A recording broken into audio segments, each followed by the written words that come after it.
como por momentos sucessivos vive sua verdade artística, científica, ética e religiosa. Só hoje se pode falar em Estado. Para chegar aí, a jornada foi longa.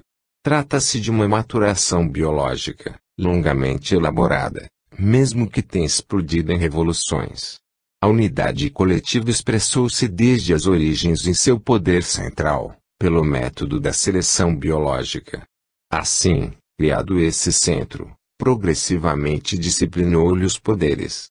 Primeiramente, a coação, ou seja, o arbítrio de um vencedor, depois a convenção, ou seja, o arbítrio das maiorias, finalmente, hoje, a função coletiva, isto é, a justiça. Essas são as etapas evolutivas do princípio da atribuição de poderes. Mais minuciosamente, temos, no princípio, um poder absoluto subdividido, como no feudalismo. Depois, um poder absoluto, concentrado nas mãos do mais forte, monarquia, vencedor de uma classe inteira, mais tarde domesticada e convertida nas cortes, classe aristocrática. O centro ainda se ressentia das origens familiares, o cabeça era dominador de consanguíneos e o poder hereditário. Isto demonstra que o poder nasceu na família, nas mãos do chefe, e a família é o instituto basilar da sociedade humana. Nesta fase, o poder é conquista, a função dirigente atravessa a fase de luta, própria das formações, correspondente à da força, ainda não elevada a direito e justiça. Estamos na perfeição da monarquia absoluta, do Roi Soleil, que dizia, Letat est-moi, eu sou o Estado. Meio século de abusos com Luís XV e, com Luís XVI, o sistema desaba. Como todos os fenômenos, também o político procede por amadurecimento de ciclos. A revolução reage com um poder absoluto confiado às maiorias. O rei era o povo. Foi chamado de poder representativo, democrático, passava do máximo de concentração ao máximo de descentralização. Assim caminhava a evolução do mando por excessos e reações corretivas extremas, com tendência constante ao abuso, porque o homem ainda não evoluíra, a causa não se aperfeiçoara, avançava por uma série de enérgicos contragolpes, porque a lei de equilíbrio impunha a necessidade de uma correção contínua. Num estado de inconsciência que gerava abuso e excesso, a evolução não podia caminhar senão oscilando entre impulsos e contra-impulsos. O conceito de soberania popular nascia como reação ao abuso da soberania de um só. Mas, substancialmente, ao arbítrio de um só, sucedeu o arbítrio das multidões. Acredita-se sempre somente nas mudanças de sistemas e não se vê que a substância que decide é a maturação do homem. A Revolução Francesa iniciou o povo na difícil arte do mando, mas desde os primeiros momentos o povo demonstrou-se incompetente e inconsciente, excedendo-se nos piores abusos. O poder requer a mais alta maturidade de consciência, é uma grande força, perigosa nas mãos de uma criança. Mas desde esse momento, o povo começou a estudar a nova arte e a resolver o novo problema. Assim, abuso e reação amortizar-se-ão gradativamente, será conquistada a substância, conteúdo de todas essas mudanças, a consciência coletiva, a formação do eu na unidade social. Só nesse sentido, isto é, o de ser o seu exercício um instrumento de formação de consciência, o poder representativo não podia ser um absurdo em sua alvorada, porque presume uma consciência coletiva que então estava justamente a formar-se, refeito do trabalho do Estado, não causa de sua construção. Mas, como vimos, função e órgão apoiam-se, criando-se reciprocamente. Aconteceu, então, que, pelo mesmo princípio de correção do abuso, pelo qual o sistema representativo tinha corrigido o poder monárquico absoluto, um novo poder centralizador corrigiu os abusos do poder representativo. A infertilidade da descentralização levou novamente à centralização. Assim, oligarquias e democracias se alternam e se compensam mutuamente. Mas essa oscilação entre os dois extremos não tem, apenas, a função de restabelecer o equilíbrio da lei. É a técnica evolutiva, na qual o homem é trabalhado como material político constitutivo. Esse alternar-se de sistemas não é simples compensação de contrários, mas um escorar-se de impulsos e contra-impulsos, é um jogo de forças, de cujo contraste surge um progresso íntimo. A eliminação do arbítrio é obtido não só por controles externos, mas sobretudo por amadurecimento de consciências. Como pode ser mais moderada a oligarquia, depois de um século de experiência democrática? Como aprendeu a executar civilizadamente as revoluções, a inclinar-se para o povo, a reencontrar, em sua elevação, a própria função justificadora?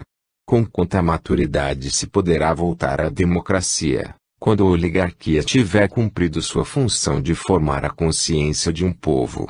A que distância se encontrará esse povo daquele que começava sua vida política com a Revolução Francesa? Como o contragolpe será mais civilizado e fecundo, num povo que, por merecimento de um poder centralizado, foi educado para saber eleger e governar, para saber evoluir nas concepções sociais. Essa é a evolução política da unidade coletiva, paralela à evolução em todos os campos. Detenhamo-nos na concepção do Estado futuro, depois de tê-lo orientado assim no tempo em seu transformismo ascensional. Concepção nova e ousada, base, no campo social, da nova civilização do terceiro milênio. Estado democrático e aristocrático ao mesmo tempo, ele representará a fusão dos dois princípios de concentração e descentralização, ambos necessários. Em sua função unitária, criará uma coletividade mais compacta, em cujo seio o indivíduo não será mais um membro desordenado de um rebanho desordenado, mas será soldado de um exército em marcha, em que vibrará a alma do chefe. Pela primeira vez na história, o Estado fará do povo um organismo, em cujo centro, fundido com ele, far-se-á a síntese de vontades e de poderes. No Estado futuro o povo não será mais um rebanho governado, que só deve dar e obedecer, mas será o corpo do cérebro central, o governo, o organismo da alma que dirigirá, que por toda parte o penetrará e vivificará com seus tentáculos e ramificações nervosas. Não mais um chefe, nenhuma classe, nenhuma maioria que mandará por si só, mas uma doação de deveres na cooperação, uma fusão completa num trabalho e num objetivo comuns.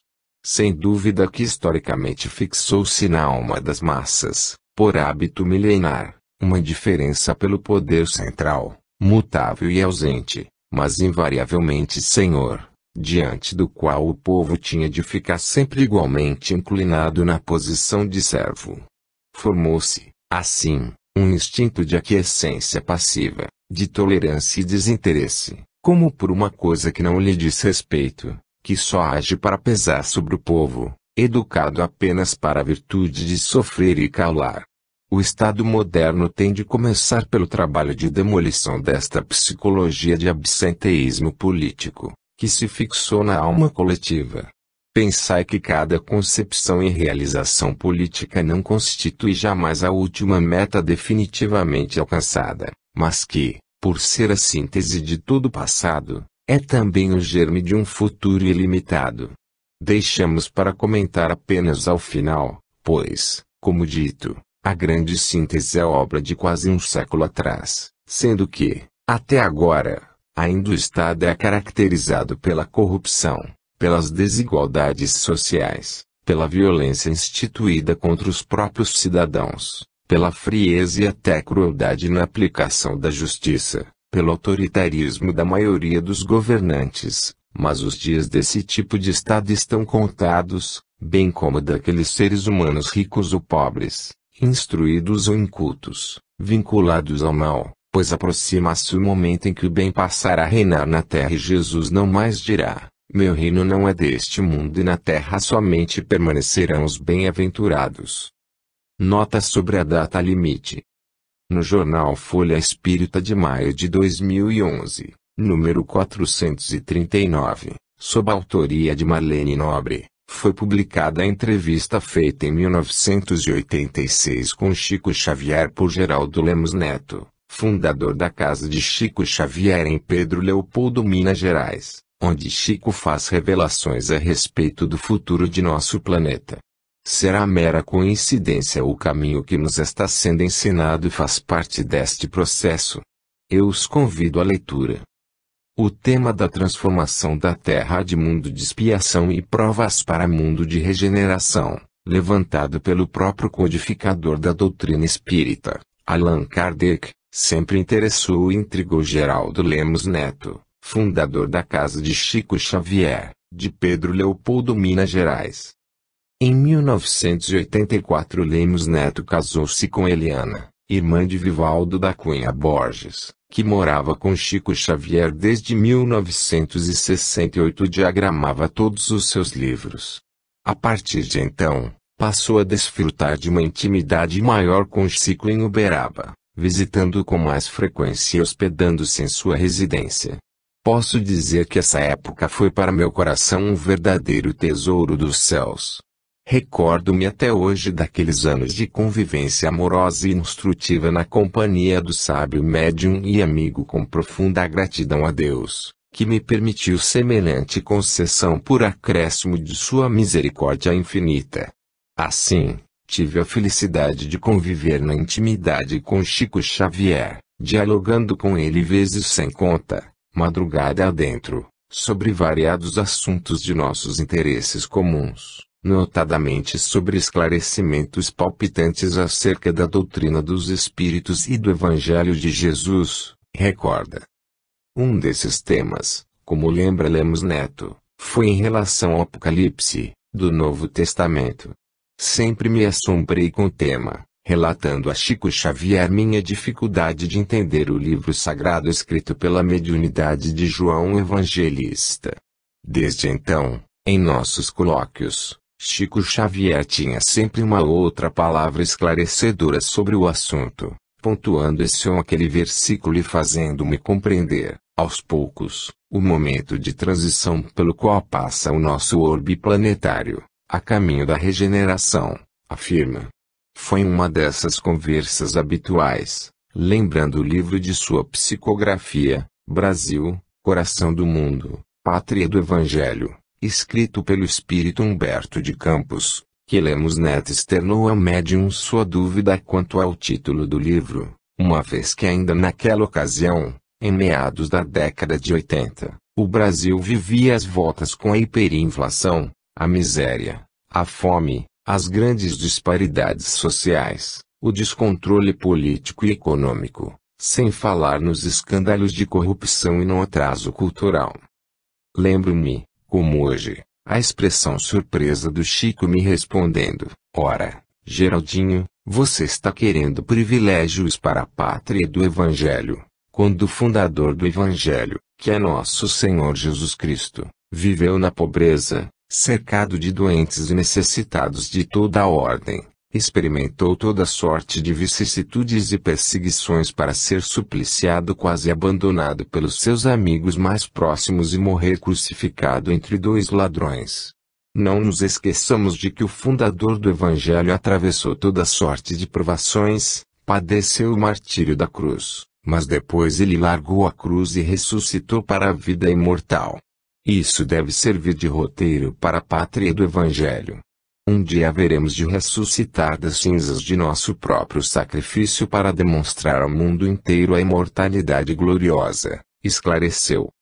Sobre essas e outras revelações feitas a ele por Chico Xavier sobre fatos relacionados ao ano em que se dará a grande transformação do nosso planeta, Lemos Neto fala mais abaixo. Olhar Espírita. No livro A Caminho da Luz, nosso benfeitor Emmanuel já havia previsto que no século XX haveria mais uma reunião dos espíritos puros e eleitos do Senhor, a fim de decidirem quanto aos destinos da Terra. A reunião aconteceu e a ela compareceram Chico e Emmanuel, os missionários que trabalham abnegadamente, por séculos a fio, em favor da renovação humana. Quais os resultados dessa reunião? Geraldo Lemos Neto, na sequência da nossa conversa, Perguntei ao Chico o que ele queria exatamente dizer a respeito do sacrifício do Brasil. Estaria ele a prever o futuro de nossa nação e do mundo? Chico pensou um pouco, como se estivesse vislumbrando cenas distantes e, depois de algum tempo, retornou para dizer-nos: Você se lembra, Geraldinho, do livro de Emmanuel A Caminho da Luz? Nas páginas finais da narrativa de nosso benfeitor, no capítulo 24, cujo título é O Espiritismo e as Grandes Transições. Nele, Emmanuel afirmara que os espíritos abnegados e esclarecidos falavam de uma nova reunião da comunidade das potências angélicas do sistema solar, da qual é Jesus um dos membros divinos, e que a sociedade celeste se reuniria pela terceira vez na atmosfera terrestre, desde que o Cristo recebeu a sagrada missão de redimir a nossa humanidade, para, enfim, decidir novamente sobre os destinos do nosso mundo. Pois então, Emmanuel escreveu isso nos idos de 1938 e estou informado que essa reunião de fato já ocorreu. Ela se deu quando o homem finalmente ingressou na comunidade planetária, deixando o solo do mundo terrestre para pisar pela primeira vez o solo lunar. O homem, por seu próprio esforço, conquistou o direito e a possibilidade de viajar até a Lua, fato que se materializou em 20 de julho de 1969. Naquela ocasião, o governador espiritual da Terra, que é nosso Senhor Jesus Cristo, ouvindo o apelo de outros seres angelicais de nosso sistema solar, convocaram uma reunião destinada a deliberar sobre o futuro de nosso planeta. O que posso lhe dizer, Geraldinho, é que depois de muitos diálogos e debates entre eles foram dadas diversas sugestões e, ao final do celeste conclave, a bondade de Jesus decidiu conceder uma última chance à comunidade terráquea, uma última moratória para a atual civilização no planeta Terra. Todas as injunções kármicas previstas para acontecerem ao final do século XX foram então suspensas, pela misericórdia dos céus, para que o nosso mundo tivesse uma última chance de progresso moral. O curioso é que nós vamos reconhecer nos Evangelhos e no Apocalipse exatamente este período atual, em que estamos vivendo, como a 1/10 hora ou a hora derradeira, ou mesmo a chamada última hora. Como você reagiu diante da descrição do que acontecera nessa reunião nas altas esferas? Geraldinho, extremamente curioso com o desenrolar do relato de Chico Xavier, perguntei-lhe sobre qual foram então as deliberações de Jesus, e ele me respondeu: Nosso Senhor deliberou conceder uma moratória de 50 anos à sociedade terrena, a iniciar-se em 20 de julho de 1969, e, portanto, a findar-se em julho de 2019.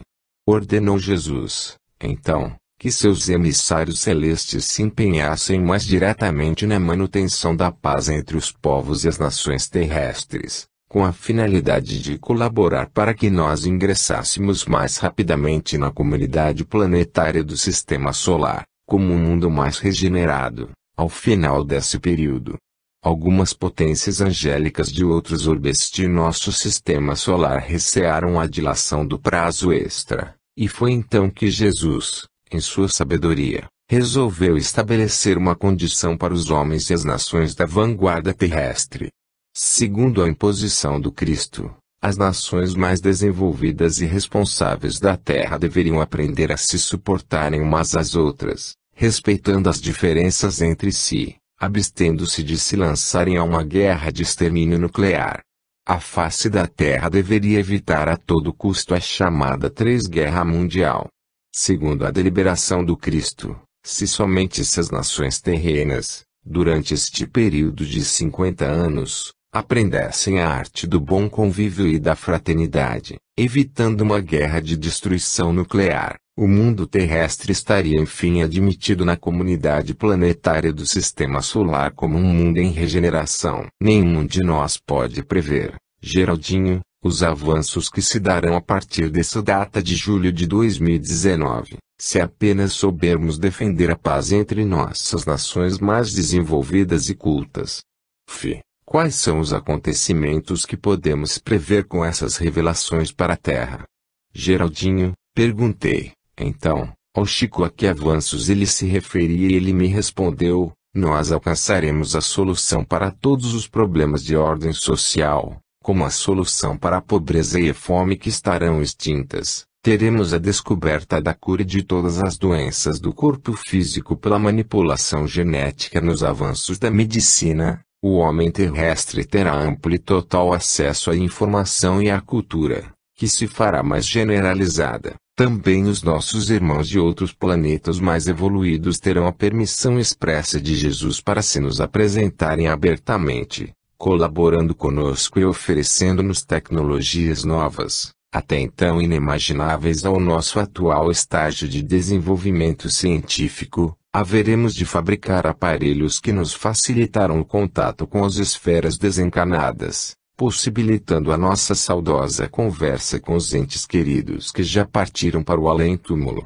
Enfim, estaríamos diante de um mundo novo, uma nova terra, uma gloriosa fase de espiritualização e beleza para os destinos de nosso planeta. Foi então que, fazendo as vezes de advogado do diabo, perguntei a ele: Chico, até agora você tem me falado apenas da melhor hipótese, que é esta em que a humanidade terrestre permaneceria em paz até o fim daquele período de 50 anos. Mas, e se acontecer o caso das nações terrestres se lançarem a uma guerra nuclear? Ah, Geraldinho, caso a humanidade encarnada decida seguir o infeliz caminho da Guerra Mundial, uma guerra nuclear de consequências imprevisíveis e desastrosas, aí então a própria Mãe Terra, sob os auspícios da vida maior, reagirá com violência imprevista pelos nossos homens de ciência. O homem começaria a guerra, mas quem iria terminá-la seriam as forças telúricas da natureza, da própria Terra cansada dos desmandos humanos, e seríamos defrontados então com terremotos gigantescos, maremotos e ondas, tsunamis, consequentes. Veríamos a explosão de vulcões muito extintos, enfrentaríamos degelos arrasadores que avassalariam os polos do globo com trágicos resultados para as zonas costeiras, devido à elevação dos mares, e, neste caso, as cinzas vulcânicas associadas às irradiações nucleares nefastas acabariam por tornar totalmente inabitável todo o hemisfério norte de nosso globo terrestre. Geraldinho, o que aconteceria especificamente com o Brasil? No que Chico respondeu, em todas as duas situações, o Brasil cumprirá o seu papel no grande processo de espiritualização planetária. Na melhor das hipóteses, nossa nação crescerá em importância sociocultural, política e econômica perante a comunidade das nações. Não só seremos o celeiro alimentício e de matérias-primas para o mundo, como também a grande fonte energética com o descobrimento de enormes reservas petrolíferas que farão da Petrobras uma das maiores empresas do mundo.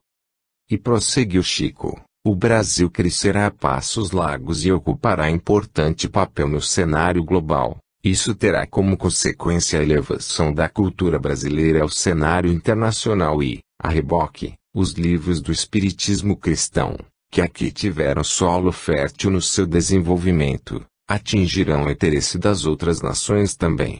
Agora, caso ocorra a pior hipótese, com o hemisfério norte do planeta tornando-se inabitável, grandes fluxos migratórios se formariam então para o hemisfério sul, onde se situa o Brasil, que então seria chamado mais diretamente a desempenhar o seu papel de pátria do Evangelho, exemplificando o amor e a renúncia, o perdão e a compreensão espiritual perante os povos migrantes. A nova era da Terra, neste caso, demoraria mais tempo para chegar com todo o seu esplendor de conquistas científicas e morais, porque seria necessário mais um longo período de reconstrução de nossas nações e sociedades, forçadas a se reorganizarem em seus fundamentos mais básicos. Segundo Chico Xavier, esses fluxos migratórios seriam pacíficos. Geraldinho, infelizmente não. Segundo Chico me revelou, o que restasse da ONU acabaria por decidir a invasão das nações do hemisfério sul, incluindo-se aí obviamente o Brasil e o restante da América do Sul, Austrália e o sul da África, a fim de que nossas nações fossem ocupadas militarmente e divididas entre os sobreviventes do Holocausto no hemisfério norte. Aí é que nós, brasileiros, iríamos ser chamados a exemplificar a verdadeira fraternidade cristã, entendendo que nossos irmãos do norte, embora invasores a mano militare, não deixariam de estar sobrecarregados e aflitos com as consequências nefastas da guerra e das hecatombes telúricas, e, portanto, ainda assim, devendo ser considerados nossos irmãos do caminho, necessitados de apoio e arrimo, compreensão e amor. Neste ponto da conversa, Chico fez uma pausa na narrativa e completou: nosso Brasil como o conhecemos hoje será então desfigurado e dividido em 4 nações distintas. Somente uma quarta parte de nosso território permanecerá conosco e os brasileiros restarão apenas os estados do Sudeste somados a Goiás e ao Distrito Federal. Os norte-americanos, canadenses e mexicanos ocuparão os estados da região norte do país, em sintonia com a Colômbia e a Venezuela. Os europeus virão ocupar os estados da região sul do Brasil, unindo-os ao Uruguai, à Argentina e ao Chile.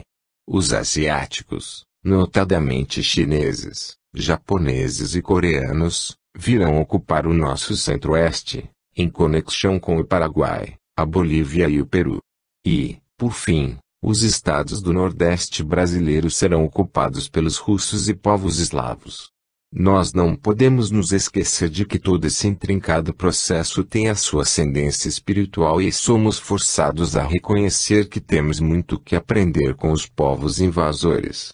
Vejamos, por exemplo, os norte-americanos podem nos ensinar o respeito às leis, o amor ao direito, à ciência e ao trabalho.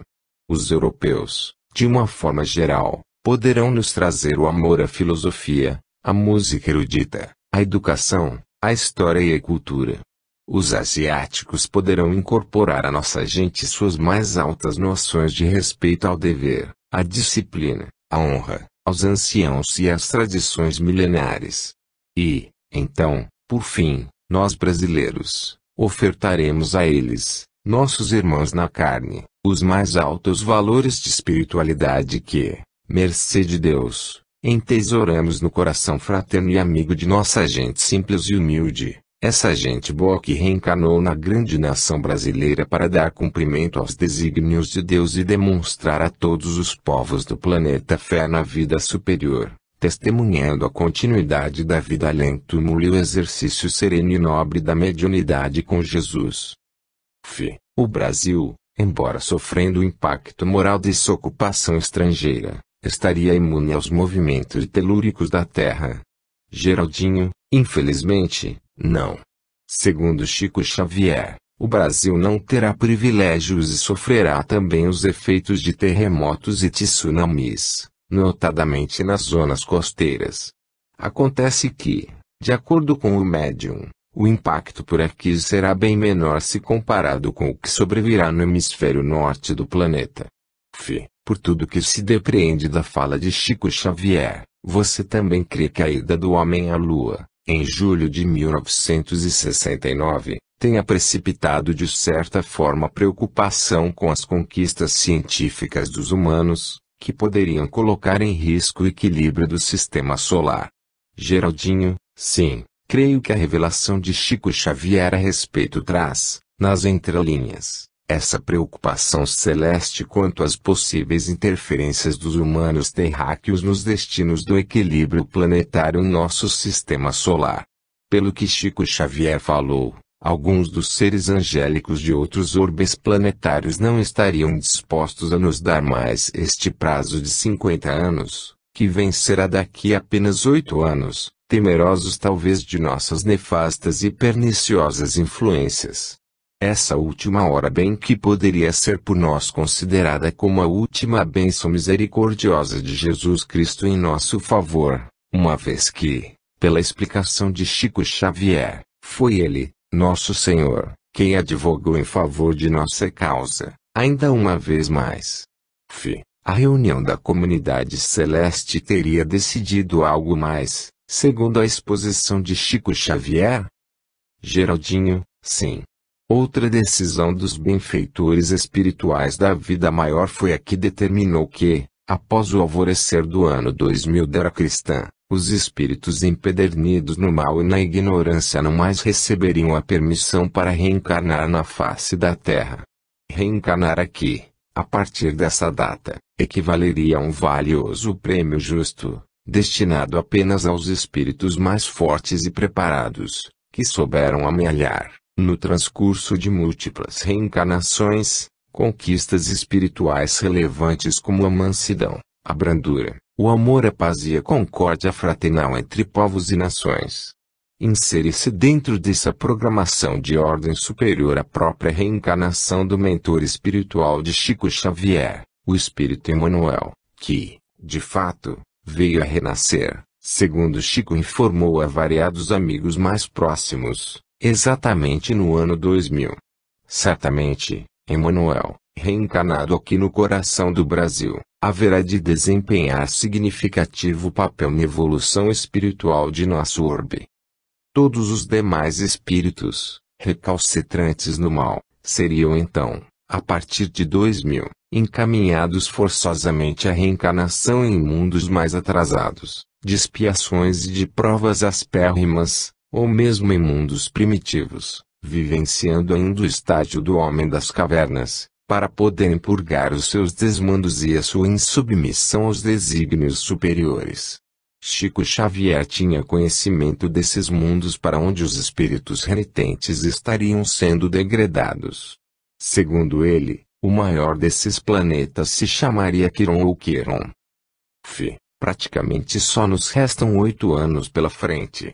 Emmanuel fala na entrevista da década de 1950, já publicada nestas páginas, que é urgente a transformação moral da humanidade. Qual deve ser a nossa conduta frente a revelações tão assustadoras e ao conselho do mentor? Geraldinho, então, caríssima Marlene, a última hora está de fato aí demonstrada. Basta termos olhos de ver e ouvidos de ouvir, segundo a assertiva de Jesus. É a nossa última chance, é a última hora. Não há mais tempo para o materialismo. Não há mais tempo para ilusões ou enganos imediatistas.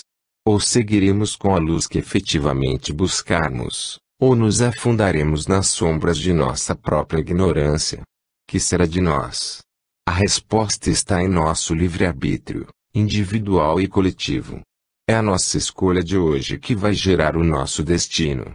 Poderemos optar pelo melhor caminho, o da fraternidade, da sabedoria e do amor, e a regeneração chegará para nós de forma brilhante a partir de 2019. Ou poderemos simplesmente escolher o caminho do sofrimento e da dor e, neste caso infeliz, teremos um longo período de reconstrução que poderá durar mais de 1000 anos, segundo Chico Xavier. Entretanto, sejamos otimistas. Lembremo-nos que deste período de 50 anos já se passaram 42 anos em que as nações mais desenvolvidas e responsáveis do planeta conseguiram se suportar umas às outras sem se lançarem a uma guerra de extermínio nuclear. Essa era a pré-condição imposta por Jesus. Até aqui seguimos bem, embora entre trancos e barrancos. Faltam-nos hoje apenas o percurso da última milha. Os últimos 8 anos deste período de cessão e misericórdia do Altíssimo. Oxalá prossigamos na melhor companhia.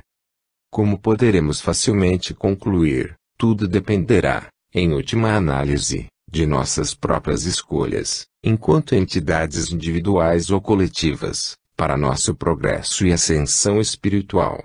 A cada um será dado segundo as suas próprias obras. Que o Cristo nos ensinou. Não estamos entregues à fatalidade nem predeterminados ao sofrimento. Estamos diante de uma encruzilhada do destino coletivo que nos une à nossa casa planetária, aqui na Terra. Temos diante de nós 2 caminhos a seguir. O caminho do amor e da sabedoria nos levará à mais rápida ascensão espiritual coletiva. O caminho do ódio e da ignorância acarretar-nos é mais amplo dispêndio de séculos na reconstrução material e espiritual de nossas coletividades. Tudo virá de acordo com nossas escolhas de agora, individuais e coletivas. Oremos muito para que os benfeitores da vida maior continuem a nos ajudar e incentivar a seguir pelo caminho da verdade da vida. O próprio Espírito Emmanuel, através de Chico Xavier, respondendo a uma entrevista já publicada em livro, nos diz que as profecias são reveladas aos homens para não serem cumpridas. São na realidade um grande aviso espiritual para que nos melhoremos e afastemos de nós a hipótese do pior caminho. Previsões já concretizadas. Algumas das previsões de Chico Xavier já se concretizaram. Depois de 1969, o Brasil começou um grande surto desenvolvimentista, vindo depois a democratizar-se sem traumas sangrentos, fazendo a transição de forma pacífica e ordenada.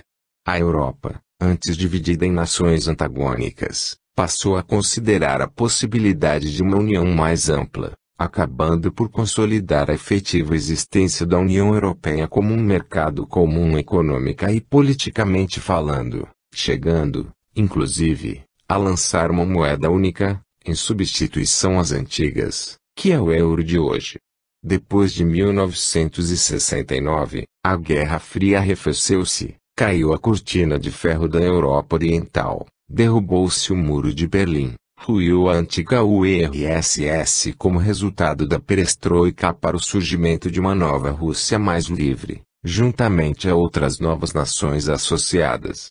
O grande surto desenvolvimentista da China e dos países chamados tigres asiáticos certamente vem colaborando para a união e maior interação entre povos distantes. O Brasil abriu-se também para o mundo, estabilizou sua economia, lançou uma moeda forte. O real, cresceu economicamente e descobriu vastas reservas petrolíferas, tornando-se uma nação mais importante no cenário internacional, assumindo novas responsabilidades no progresso das nações. Hoje o mundo está muito mais consciente das responsabilidades ambientais, e grandes movimentos globais nesse sentido já surgiram como o Protocolo de Kyoto. As ciências avançam a passos largos. E os cientistas decodificaram o DNA humano com inegáveis benefícios para o combate às doenças do corpo físico. As telecomunicações estreitaram os laços entre os seres e as nações, com a telefonia celular ao alcance de toda a gente e a internet de banda larga acelerando o acesso ao conhecimento geral e à liberdade de pensamento. Grandes movimentos coletivos hoje forçam governantes tirânicos a ceder espaço às novas democracias.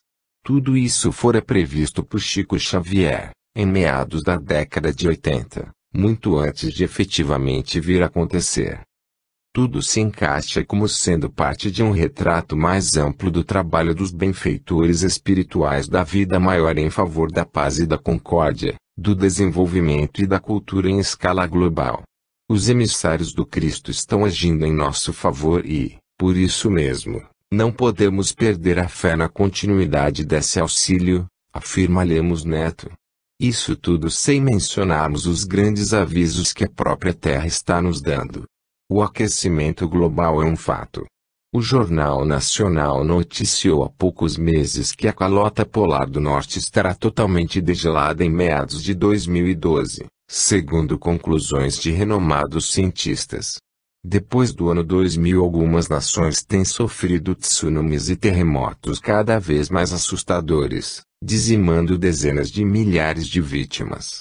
A média global anterior para terremotos acima de 9,0 pontos na escala de Richter era de 1 por década, e nos últimos 10 anos nós já tivemos 5 tremores acima dessa magnitude, sendo 2 no espaço de um ano. O do Chile e o do Japão, mais recentemente. Os avisos aí estão, o homem terrestre precisa mudar interiormente, e um grande apelo à sua espiritualização ouve-se por toda parte. Continuemos a confiar em Deus e em Jesus, nosso Senhor, que não nos desamparará, finaliza. Fim.